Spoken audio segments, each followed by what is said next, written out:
Briar Rose, or Sleeping Beauty.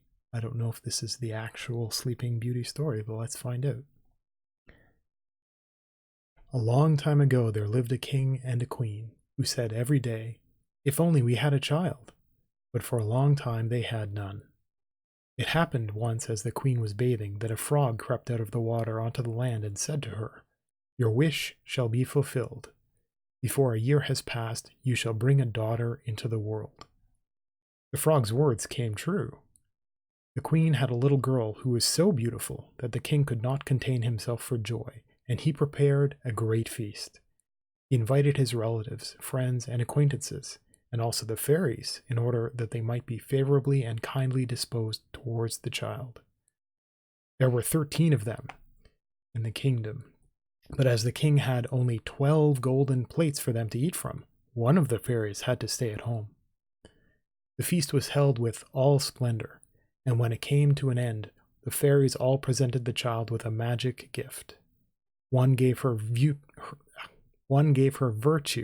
another beauty, a third riches, and so on, with everything in the world that she could wish for. When 11 of the fairies had their say, the 13th suddenly appeared. She wanted to revenge herself for not having been invited. Without greeting anyone or even glancing at the company, she called out in a loud voice, "The princess shall prick herself with a distaff in her 15th year, and shall fall down dead." And without another word, she turned and left the hall.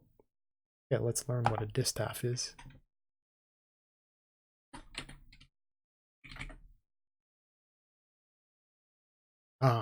Okay. A distaff is a staff for holding the flax, tow, or wool in spinning. Oh, okay.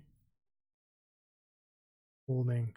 Oh, okay. So it's like a thing that holds a bunch of wool that gets held while the spinning is being done. I don't fully understand that. Maybe I could go and get a video and I could learn a little bit more about that. And if you're interested, you could too. Everyone was terror-stricken, but the 12th fairy, whose wish was still unspoken, stepped forward. She could not cancel the curse, but could only soften it. So she said, "It shall not be death, but a deep sleep lasting 100 years, into which your daughter shall fall." The king was so anxious to guard his dear child from the misfortune that he sent out a command that all the distaffs in the whole kingdom should be burned. As time went on, all the promises of the fairies came true. The princess grew up so beautiful, modest, kind, and clever that everyone who saw her could not but love her. Now it happened that on the very day when she was 15 years old, the king and queen were away from home, and the princess was left quite alone in the castle. She wandered about over the whole place, looking at rooms and halls as she pleased, and at last she came to an old tower. She ascended a narrow winding staircase and reached a little door. A rusty key was sticking in the lock, and when she turned it, the door flew open. In a little room sat an old woman with a spindle, spinning her flax busily. "Good day, Granny," said the princess. "What are you doing?" "I am spinning," said the old woman, and nodded her head.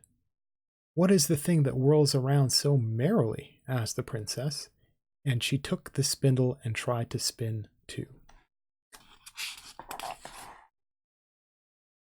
But she had scarcely touched it before the curse was fulfilled, and she pricked her finger with the spindle. The instant she felt the prick, she fell upon the bed which was standing near, and lay still in a deep sleep which spread over the whole castle. The king and queen, who had just come home and had stepped into the hall, went to sleep, and all their courtiers with them. The horses went to sleep in the stable, the dogs in the yard, the doves on the roof, the flies on the wall. Yes, even the fire flickering on the hearth grew still and went to sleep, and the roast meat stopped crackling. The cook, who was pulling the scullion's hair because he had made some mistake, let him go and went to sleep. The wind dropped, and on the trees in front of the castle not a leaf stirred. But round the castle a hedge of briar roses began to grow up, Every year it grew higher, till at last it surrounded the whole castle, so that nothing could be seen of it, not even the flags on the roof. But there was a legend in the land about the lovely sleeping Briar Rose, as the king's daughter was called. And from time to time, princes came and tried to force a way through the hedge into the castle. They found it impossible, for the thorns, as though they had hands, held them fast, and the princes remained caught in them without being able to free themselves, and so they died a miserable death. After many, many years came a prince again to the country, and heard an old man tell of the castle which stood behind the briar hedge, in which a most beautiful maiden called Briar Rose had been asleep for the last 100 years, and with her the king, the queen, and all their courtiers. He knew also from his grandfather that many princes had already come and sought to pierce through the briar hedge, and had remained caught in it and died a sad death. Then the young prince said, "I am not afraid. I am determined to go and look upon the lovely Briar Rose." I have a comment on that. The good old man did all in his power to dissuade him, but the prince would not listen to his words. Does the old man not know about the 100-year thing? Now, however, the 100 years were just ended, and the day had come when Briar Rose was to wake up again. When the prince approached the briar hedge, it was in blossom, and was covered with beautiful large flowers, which made way for him of their own accord, and let him pass unharmed, and then closed up again into a hedge behind him. In the courtyard he saw the horses and brindled hounds laying asleep. Brindled, that is an unusual word.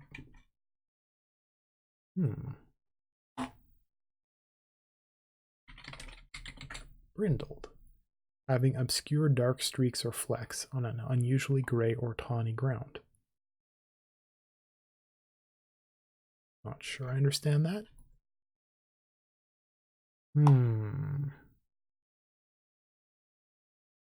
Brindled hounds. Brindled hounds. Maybe it's a reference to their color? Brindled cow is the reference here. It's not really being described very well in this example. Okay, I'm just going to let that be. On the roof sat the doves with their heads under their wings, and when he went into the house, the flies were asleep on the walls. Near the throne lay the king and queen. I thought they went to sleep, but near the throne? No. In the kitchen was the cook with his hand raised as though he was about to strike the scullion, and the maid sat with a black fowl in her lap which she had been about to pluck. He went on further, and all was so still that he could hear his own breathing. At last he reached the tower and opened the door into the little room where Briar Rose was asleep. How do you know to go there? There she lay, looking so beautiful that he could not take his eyes off her. He bent down and gave her a kiss. She's asleep? She's asleep, and she's 15. I'm just saying that. Just saying. There she lay, looking so beautiful. Okay. As he touched her, Briar Rose opened her eyes and looked lovingly at him.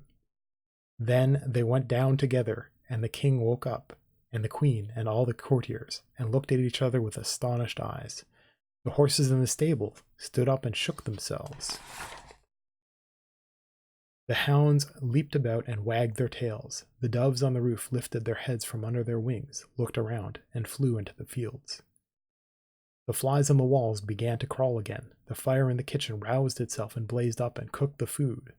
The meat began to crackle, and the cook boxed the scullion's ears so soundly that he screamed aloud, while the maid finished plucking the fowl. Then the wedding of the prince and Briar Rose was celebrated with all splendor, and they lived happily till they died. That got turned into a movie? That's a really small story. That's a really small story. Interesting. And there was a lot of commentary on things like the Disney interpretation of, I presume, this. Maybe there's another version of this. But a lot of the commentary says things like, well, they did not invite one of the fairies, and so she was mad, right? So that was pretty obvious. And they talk a little bit about a curse. Right, okay, well, I guess that was a really nice, concise story. Let's go on to the next one.